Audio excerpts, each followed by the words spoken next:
बेल्ले गुम्पा रमिधाम छेउको हाम्रो गुम्पाको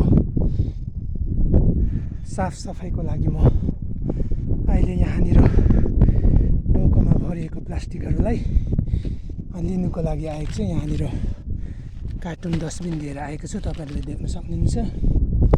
यही हातले अब म यसलाई यहाँबाट खाली गरेर लानेवाला छु र यतिको दुःख गर्नुपर्छ हामीले जुठो प्लास्टिक फोहोर मैलाहरू छुन्नुको लागि। र तपाईँहरूले पनि जति पनि यहाँनिर बेल्ले गुम्पाको दर्शन लिन आउनुहुने तपाईँहरूले इत्यादि मिठाईहरू खाएर चाहिँ तपाईँहरूले यहाँ मुनि नफ्याँकेर चाहिँ यहाँ मुनि नफ्याँकिदिनुहोस्।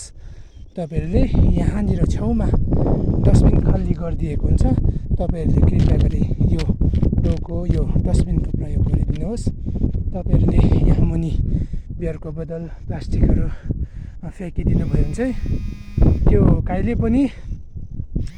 कहिले पनि बिलेर जाँदैन, कुहिएर पनि जानेवाला छैन। र यहाँ मुनि नै थाक भएर बस्यो भने पाइरोहरू जान्छ र बोतलहरू फालेर फुट्यो भने यहाँनिर घाँस दाउरा गर्ने मान्छेहरू पुरा यहाँ मुनिपट्टि गएको हुन्छ, हाम्रो रमिधाम गुम्पा एरिया रमिधाम एरिया वरिपरिको छिमेकीहरू। त्यसै कारणले गर्दा तपाईँहरूले यहाँ डस्टबिनको प्रयोग गरिदिनुहोस् कृपया गरी। र यहाँनिर हेर्नुहोस्, यो डस्टबिनको फोहोर मैलालाई चाहिँ मैले यहाँनिर लानेवाला छु।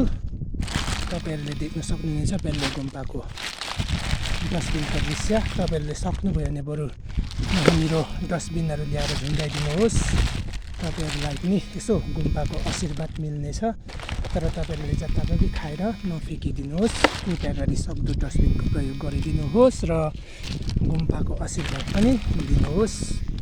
तपाईँहरूलाई जानकारी, धन्यवाद।